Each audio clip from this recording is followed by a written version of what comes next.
Olá, saudações! Sejam bem-vindos a mais um Dicas do Zé aqui no canal Degustação Literária. Pois bem, eu quero lhes mostrar o livro Quarto, de Emma Donoghue, publicado pela Verus Editora. Quem não está ligando o nome à pessoa, Quarto é o livro que inspirou o filme O Quarto de Jack, que está em cartaz. E o interessante é que esse livro ele foi escrito em 2010 e a magia do cinema está trazendo ele de volta, ou pelo menos chamando novamente a atenção dele para nós leitores. Eu não conhecia antes, nunca tinha ouvido falar nesse livro aqui, mas ele ganhou o prêmio na época que foi lançado. Então agora o cinema está dando a oportunidade de ler o livro outra vez. Inclusive essa edição aqui não foi uma nova edição, tanto que não tem a capa do filme, né? É uma edição mesmo de 2011, da Verus Editora. Então ele voltou às livrarias, aproveitando aí a chegada do filme. Pois bem, o que eu achei do livro? A autora foi bastante corajosa ao colocar a responsabilidade da narrativa nas mãos de um personagem infantil. É através dos olhos do Jack, de uma criança de 5 anos, que a história nos é apresentada. Eu digo que ela foi corajosa porque é muito difícil você representar o pensamento infantil, principalmente num livro adulto, porque a criança tem que expressar seu jeito de falar como criança, seus medos, suas dúvidas, sua forma de ver o mundo, e ao mesmo tempo não pode ser um livro que deixe nós, leitores, assim, meio que entediados, e isso é complicado, isso é bastante complicado. Tanto que a estratégia dela, ora funciona, ora não. Por exemplo, ela usa muito a metáfora, assim, a não compreensão de metáforas, a não compreensão por parte do Jack da linguagem figurada. Por exemplo, ele tem que dar um tempo para ele tem que colocar a cabeça no lugar. Aí o Jack, mas a cabeça dele já não está no lugar. Ou então algo como, me dê sua mão, e ele pensa, eu não posso dar minha mão, preciso dela. Coisas assim. Então isso às vezes fica em excesso. No começo é engraçado, e só que aos poucos aquilo vai descansando, se torna repetitivo. A sorte é que ela escreve muito bem, e ela não se prende apenas a isso, ela também consegue extrapolar a ideia, a mente do Jack para questionar o mundo em volta dele. Então ele também vai além da simples questão da não compreensão, ele interpreta igualmente o mundo da forma como uma criança supostamente de 5 anos interpretaria. Então assim, é complicado para a autora trabalhar dessa forma e assim, teve seus altos e baixos. Mas ela foi corajosa assim e ela escreve bem. É um livro bom, achei ele muito interessante. É uma história de cativeiro, fuga e reabilitação. O problema é que, justamente por colocar nas mãos da criança a narrativa da história, deixou-se de se aprofundar em determinadas questões que eu acho que são bastante interessantes. Por exemplo, a psicologia da vítima poderia ser mais desenvolvida, mas como uma criança vai pensar isso, né? A própria noção da reabilitação, a gente... sim, eles escaparam, eles agora estão bem. Não estão. Eles ficaram presos por 7 anos. A mãe ficou presa por 7 anos e o Jack viveu a vida dele inteira ali no cativeiro. Então, mesmo saindo daquele local, a vida deles foi destroçada. Até o próprio Jack, você acha, não, nada aconteceu, mas você percebe no comportamento dele atitudes de alguém que foi seriamente abalado por uma situação extremamente traumática. E a mãe também aparentemente, sim, ela conseguiu o objetivo dela, escapar daquela situação, então agora está tudo certo. Não, ela tem que superar muitos obstáculos aqui no mundo do lado de fora, como eles chamam.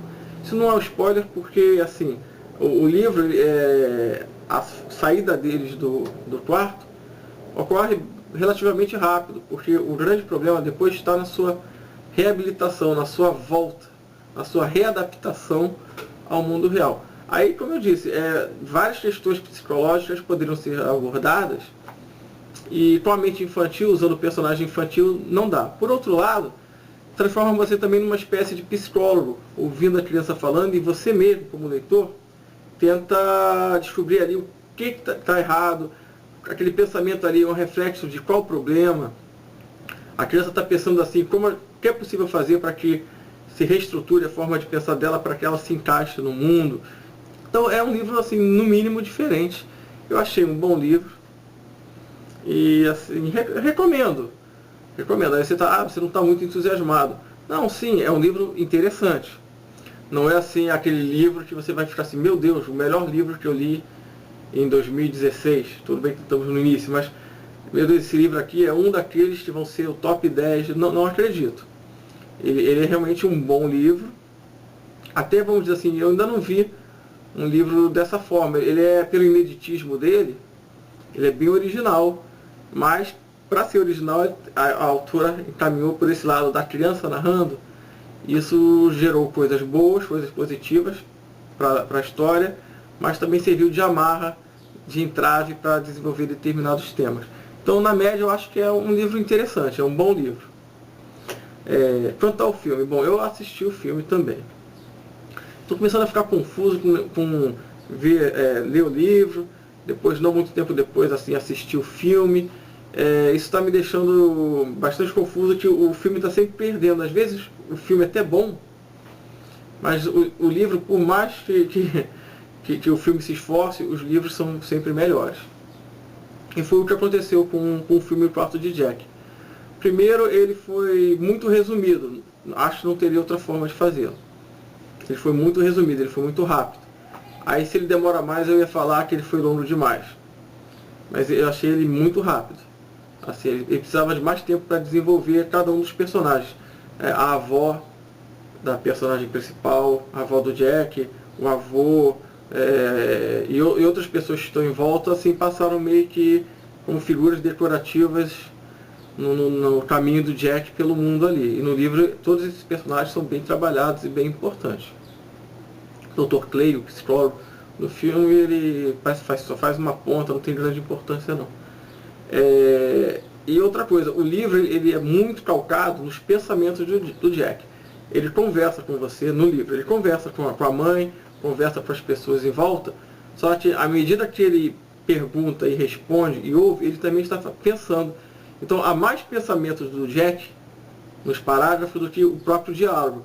Quando ele responde não, obrigado, entre a outra pergunta ou uma outra resposta, ele pensou em diversas coisas, e que no filme não é possível fazê-lo. Eles até tentam jogar alguns pensamentos do Jack ali através de palavras, para ficar um pouquinho mais conteúdo, mais parecido com o livro, mas não dá para fazer um filme de pensamentos. E esse aqui é um livro, em sua grande maioria, um livro de pensamentos.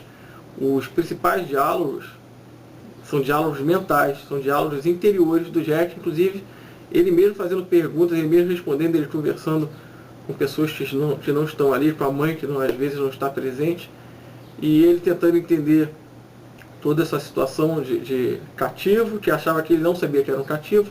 Para ele o mundo era aquele quarto ali, aquele era todo o mundo. Depois ele tentando compreender o mundo à volta dele, que cresceu absurdamente, quase ao infinito, né? Ao infinito. E ele dialoga muito consigo mesmo, o que não deu para fazer isso no filme. Então, ficou um filme ok. Bom, então é isso. Quarto, de Emma Donoghue, publicado pela Verus Editora. E eu quase deixei de mencionar um aspecto bastante importante da história, que é o amor maternal. O amor que une a mãe do Jack a seu filho, que é importantíssimo. Ela passa o tempo inteiro do cativeiro tentando fazer com que a existência do menino, do Jack, seja livre de medo, de pavor, de traumas. Ela tenta minimizar toda aquela situação terrível para que o filho tenha a melhor vida possível. E, inclusive, quando eles saem do cativeiro, não vamos esquecer que a própria mãe é uma vítima. E ela também precisa recuperar, sabe, sua autoestima, precisa curar suas feridas, precisa trabalhar bastante diversas questões psicológicas, mas ela também está ali firme, forte, amparando o filho nesse encontro com um mundo que ele desconhecia, que precisa de muita força para se readaptar, na verdade, para se integrar nesse mundo novo. Então o amor maternal está ali bem representado, com uma mãe que tem que carregar a si mesmo e com mais força e possivelmente com mais determinação, ajudar o seu filho também a se reerguer e a crescer nesse mundo aí que nós vivemos. Então é isso, espero que tenham gostado, falem com os amigos, falem com os colegas, ajudem o canal a crescer e até o próximo vídeo, pessoal. Até mais!